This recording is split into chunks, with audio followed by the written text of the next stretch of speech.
Today, as we are gathered here to celebrate the birth anniversary of Pablo Neruda, we would like to share a few instances of his poetry in our presentation.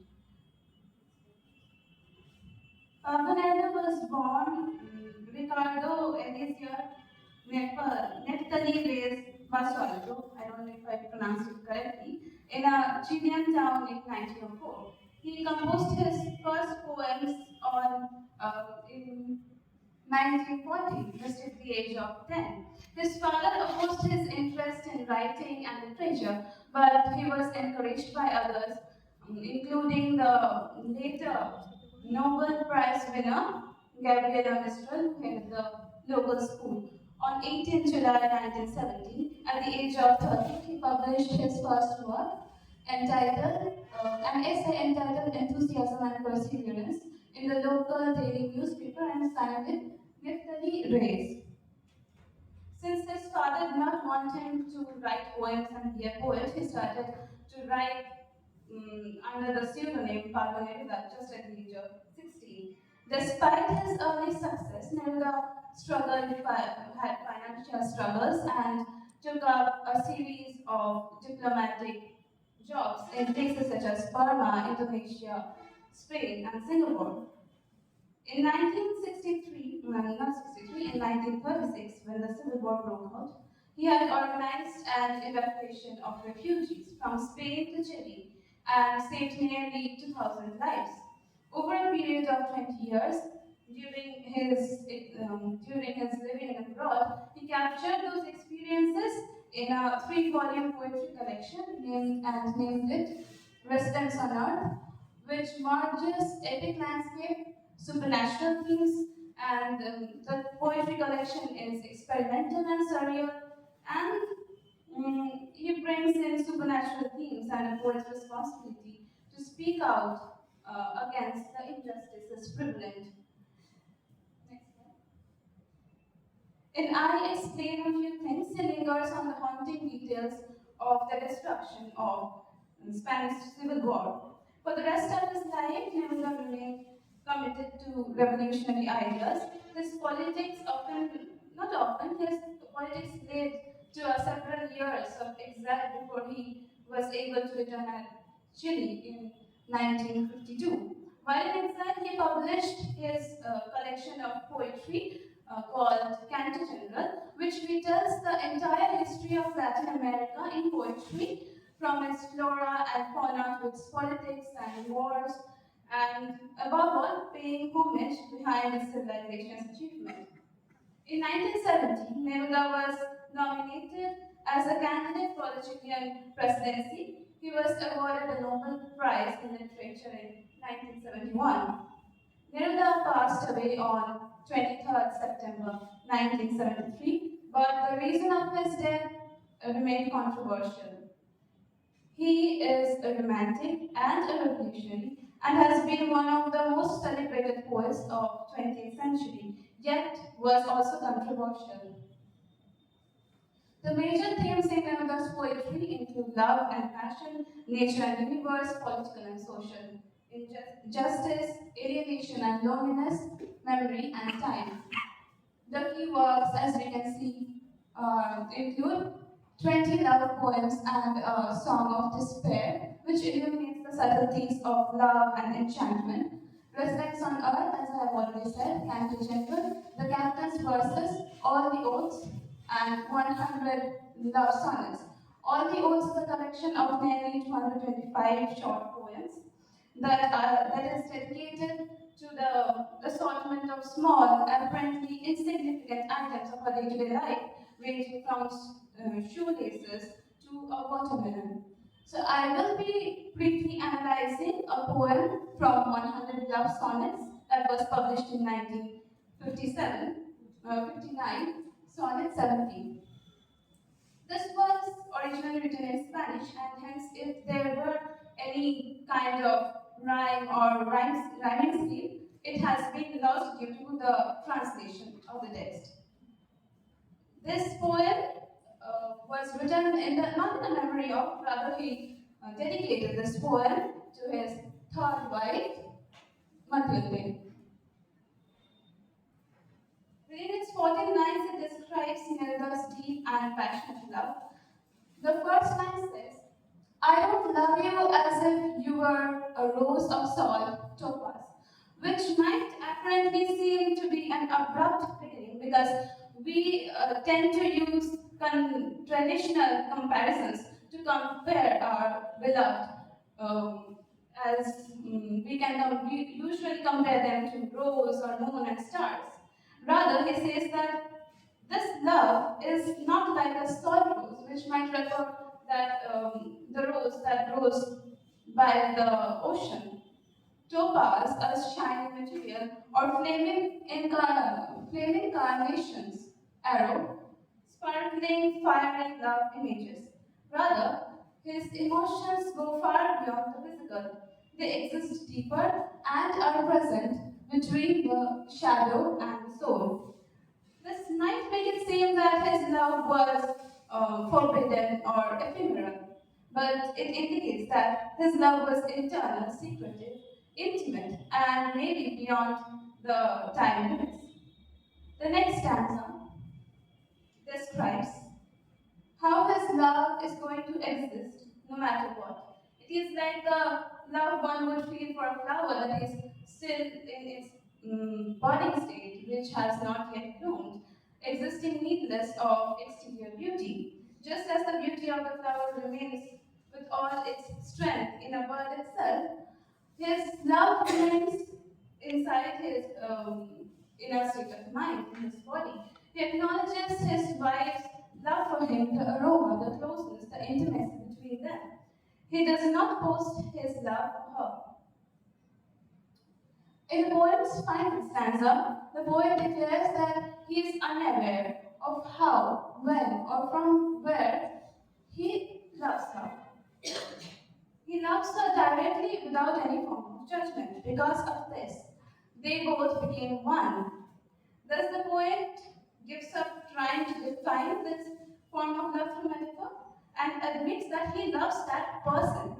He loves that person, and that's all, that's what needs to be said. There is no better way to put it. Next slide. As with most love sonnets, the theme of this piece is quite clear. Neruda was concerned with the power and possibilities of love as well as the human soul. The poet digs deep into his love in the sonnet. He is very aware of the complexities and the fact that simple language is not enough to describe it, to define it. This forces the reader to think into a much deeper level about what the relationship is like and how it might transcend normal barriers.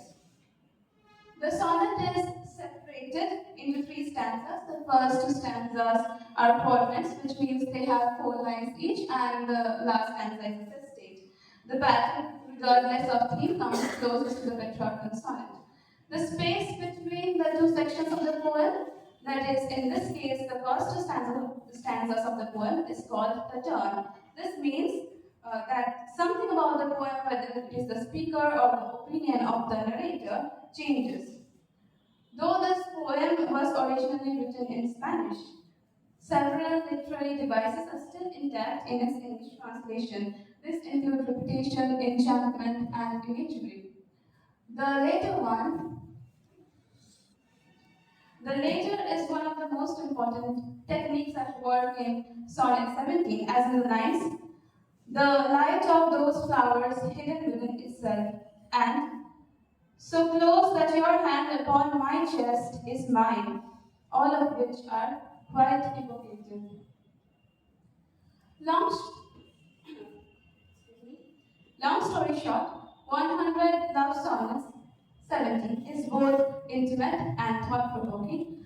Neruda's use of Petrarchan sonnet allows him to move from rejecting the superficial symbols of love to embracing a deeper hidden devotion. The language carries a quiet strength, making the readers reflect on how real love often grows unseen away from the surface. The structure's shift highlights how love matures and becomes an essential part of the soul. encouraging a deeper understanding of true intimacy. Their love is free of all passion and desire, but it is full of understanding and compassion.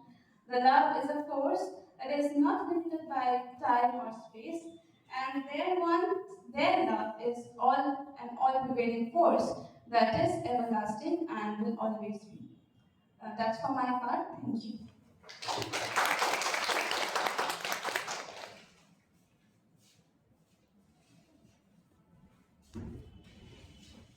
Notice that there is a certain connection with the anti-patriarchal traditions that sometimes Shakespeare also used to bring in his sonnets. And if I'm not mistaken, then sonnet 130 is that sonnet, where he starts with this line that my mistress's eyes are nothing like the sun.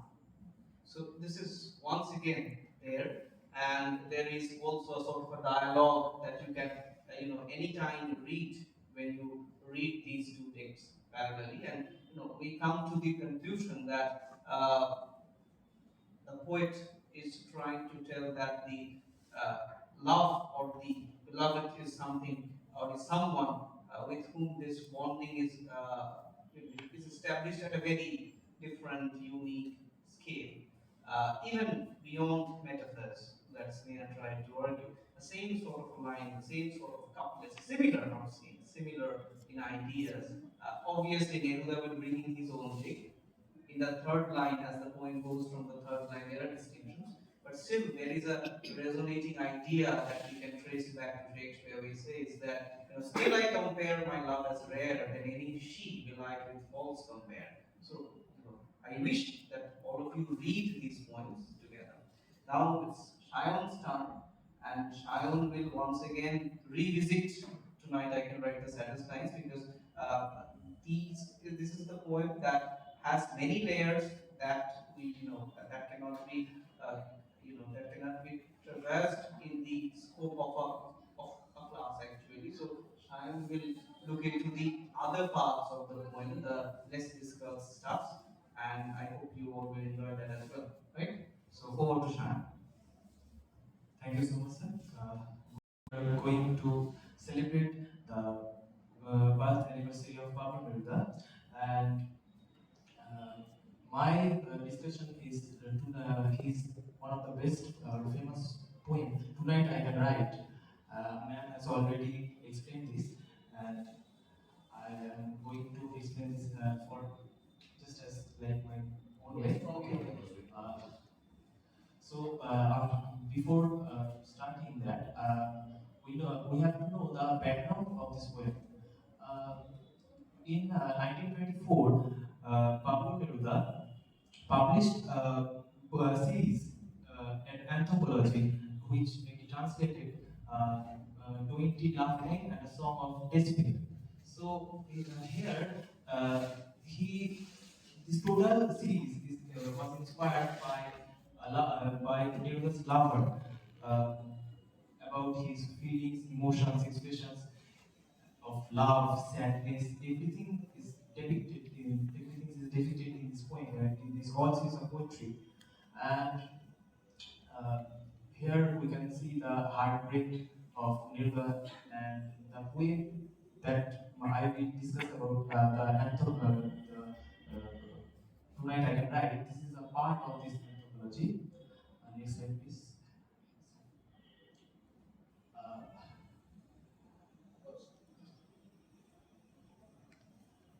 I have not arranged the lines properly, but I uh, show you some imagery and symbols like the night and sky stars and some instances of lines. At first, we can see the first line when Neruda says that tonight I can write the saddest line. Right, for example, the night is starry and the stars are blue and shiver in the distance. The night wind revolves in the sky and sings. Here, Neruda gives us a description about the night, the environment where he was trying to write something, and uh, according to him, the night is starry. It is good, but the stars are blue. How the stars can be blue? It is a bit questionable. Here we can understand that the stars, the blue is completely associated with, I already said that blue is already associated with dates and cold, chicken. So here the stars refers to the Neruda's own feelings, which are cold, chicken, and the shiver in the distance. How does a star shakes? Shiver means shakes. How a star shivers? It is a very questionable, and then we can think that stars may be the feelings of Neruda that is completely shiver his uh, because of his loss, because of his own emotions. And we can see the night wind revolves in the and sings. It is okay that night wind revolves in the sky and sings. How night wind can sing. Here is a personification. We can find that. And another thing is the description of the woman. Obviously, he conventionally gives us the description of her beloved as everyone uh, provide about her beloved in these times. That how would one not have loved her red steel eyes, her voice, her bright body, her infinite eyes. Everything is charming according to him. Everything is very attractive to him. He says, listen, we can find the themes of love and loss. We already know that he was very attracted to her lady love. So he also loved her. So he says, his first confess that I loved her, and sometimes she loved me too. So I loved her, it is sure. But here he added sometimes she loved me too. So there is a confusion sometimes. And he also added the memory and nostalgia's feeling that through night, like this one, I held her in my arms, I kissed her again and again under the endless sky. So we can find that here is a lingering entanglements. The Neruda and her and his lover they had. So we can understand that their love is pure and very more entangled. But after that, we can see that to feel that, to think that I do not have her, to feel that I have lost her, to hear the immense night still more immense without her. After, there we can see that I do not have her, I have lost her. So Neruda says that he has lost her. Why? We don't know the reason. But because of his loss, so to hear the immense night still more immense without her, he not only gives her feeling about love, he also gives the nature about the depicted nature. So according to him, when they are engaged in love under the endless sky, the sky was immense. But yet they are separated, but still the night becomes more and more immense. Another thing is the night is steady and she is not with me. So the night is steady before the day, before before when they are engaged in love relationship, then the night is steady. But today, when she is not with me, though yet the night is steady. So there is he wants to show us that the transient nature of human relationship, but the nature is permanent. While Shakespeare says that nature is not permanent, transient, and love is permanent. So there is a contradiction. This has already said that. Next slide, please.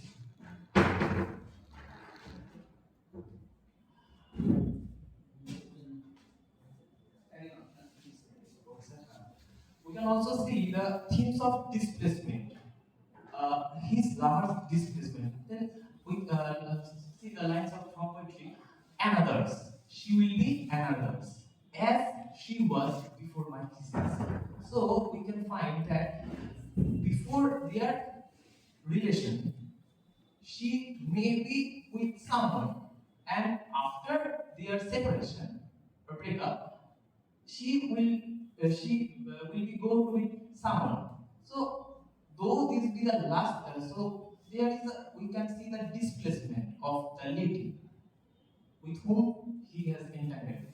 And also we can see that though this be the last pain that she makes me suffer, and this last verses that I write for her. So he gives himself a consolation that after writing this verse, after writing these poems, he can get a relief. He can get a relief from his suffocation, his pain. Then also he added that love is so short, forgetting is so long. Maybe it is the punchline of this poem. So we can understand that love, the theme is so short, but forgetting the nostalgic memories are also tied to with our remembrance. And we also find the simile that and the verse falls to the soul like dew to the pasture. It means that he speaks that his lines which he has written, which he wrote, that these are the lines that really him, like uh, as like the dew to the pasture.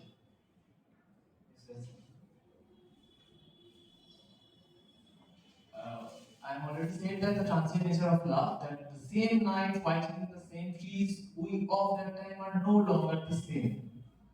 No longer the same. So we can understand that nature is permanent, but the love, sorry, the human relationship, human emotions, these are not permanent. These are transient.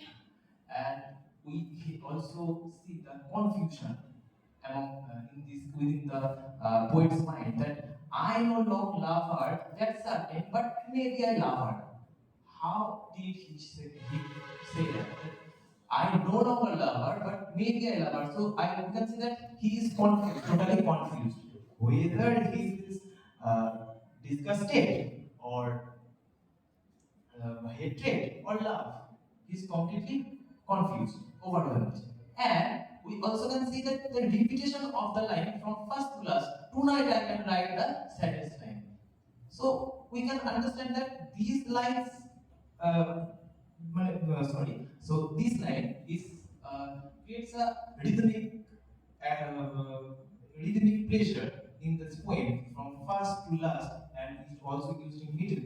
So one reason is it is used for rhythmic pleasure, and another reason maybe the poet uh, thinks that he wanted to write some saddest line. The line is appropriate for him, but he can't write. He is overwhelming. His free verses proves that. Thank you. I have a question for you, and I think this will enlighten the class as well. Can we use the adjective, or if we use do as an adjective to describe, can we use it to describe any human attributes? Madam has already informed us that blue might symbolize death. Do you think anything we can relate it with the human being, the word, the adjective blue? What do you think? So I have seen that from a YouTube video that Shakespeare has used the blue as a date. So Yes, and anything more, if you relate it right now, if you want to relate it to any human attribute, what would that blue be? Blue is primarily used for two things. One is blood, the other is eyes. Right? We talk of blue eyes, we talk of blue blood. The rarest is the blue blood, and the blue eyes, the most beautiful eyes. So the first reference to the star, the eye, are been already made. The night is starry, and the stars they twinkle. The twinkling is very much like you shutting your eyes and opening it again.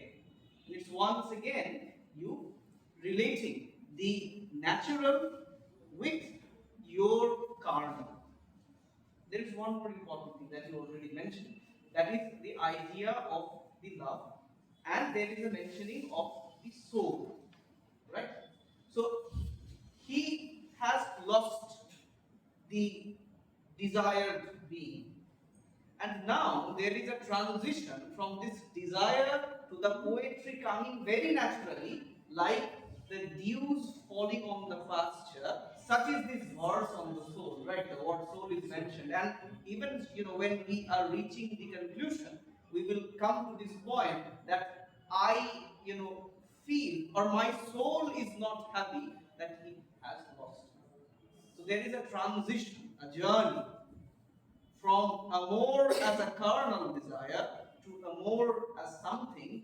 You talked of Shakespeare. So coming back to Shakespeare's 116th poem, it talks about that love is not love which alters when it alteration finds. So the night is same, is equally studied, the same trees, whitening the same, the same moonlight whitening the same trees. We might have changed, perhaps, and still I am writing the poem. That means I have not changed. These are still, it is saddest, and still it is a continuity. Right? So thank you very much for this. Thanks. Next we have a presentation from Swarnali. So Swarnali, over to you, the microphone.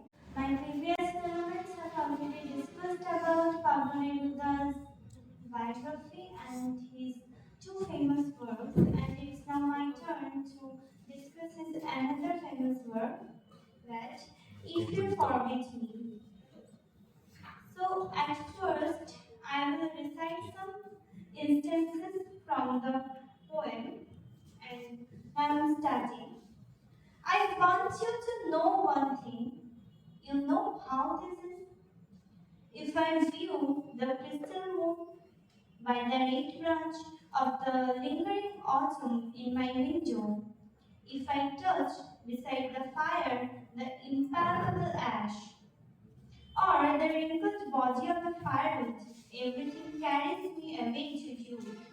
As if all that exists, aromas, light, metals, turn into little ships that navigate toward those islands of yours that wait for me. So, this poem of Pablo Neruda is depicted from the practice verses, and this is translated by Alice Wade. This is my personal overview after reading this poem, that a love relationship is beautiful when both, I mean, a lover and his beloved give same efforts. So now we see that the themes of the poem. In this poem, we will see the unconditional love, fragility, vulnerability, interconnection of love and loss, desire and longing, emotional reciprocity, identity and individuality. So, we can see many themes in this poem which is related with the relationship which is happened between a lover and his beloved. So, Pablo Neruda has written this poem in 1952, which is called 20th century, and now we will see the aspects of love in 20th century. Basically, 20th century is was remarked by immense changes with world wars, social revolutions, and also technological advancements which defined how people connected, loved, and married with his lover or beloved. And in this time, the traditional expectations of lifelong commitment, which gave the way of happiness and a strong bond between partners. In 20th century, gender roles, feminism was played a great role, and in this time, women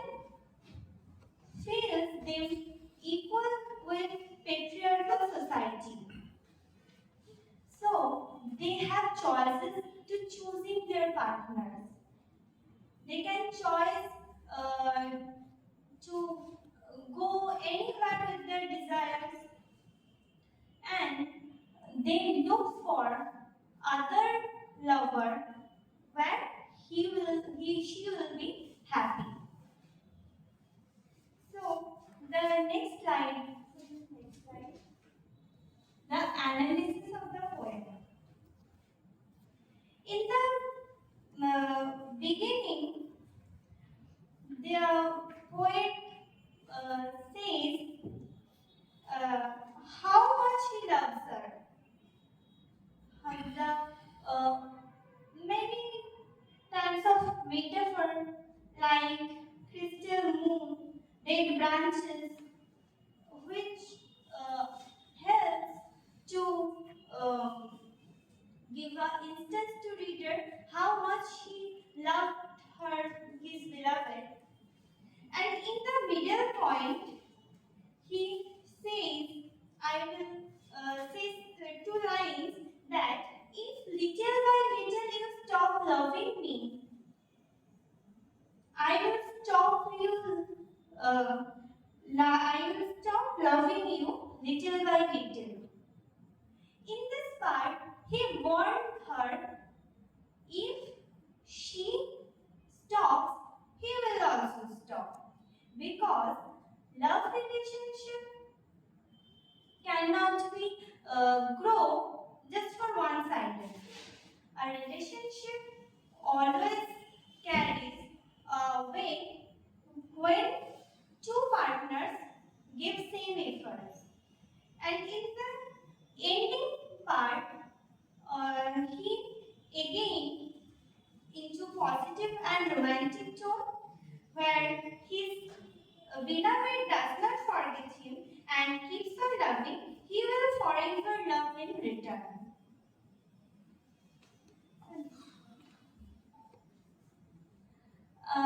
Here, Pablo Neruda uses some metaphors and symbols to express his love relations, like crystal moon, which symbolizes the emotional connection between them, and the little boat that sail refers the moon is like a boat which takes the poet to the beloved's metaphorical island, which is beloved's heart. After that, fire represents the passionate love for beloved, which will be extinguished if his beloved do not love him repeatedly. In this section, I will exemplify the daily life incident, like when we in the lamp we put it in oil to lit it up. So fire means here effort or a love which helps to love again and again to him.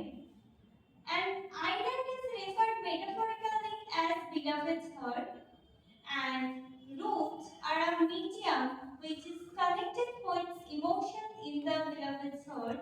He also describes that he is able to move on if his beloved forgets him. So, and the next is nature, like red branch, burnt logs, aromas. This is the symbols which exemplifies the poet's relation or poet's love affection to her beloved. So now I have to come to an end of the presentation. So I'd like to conclude that this great poet Pablo Neruda always describes his relationships or love relationships from his own life background. And this is he discusses many characteristics of women like they think themselves always equal in the 20th century.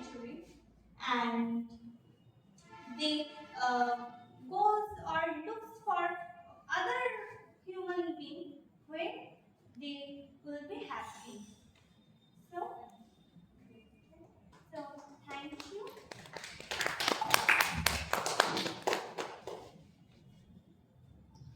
Thank you, Jordan. So here we are at the end of our celebration of the birth anniversary of the 121st birth anniversary of Pablo Neruda. Uh, Once again, heartfelt thanks to the chief the chief resource person who came today, who has, agreed and who has already invested his valued time with us today in bringing in the Spanish flavor that we should have otherwise never got. Thank you, ma'am. Uh, Thanks to the Honorable Head of the Department for organizing the observations regularly and keeping us engaged and involved and enlightened and motivated. And thanks to all of you for participating, for remembering the poet laureate, and you know bringing in the significance of this day. Thank you very much.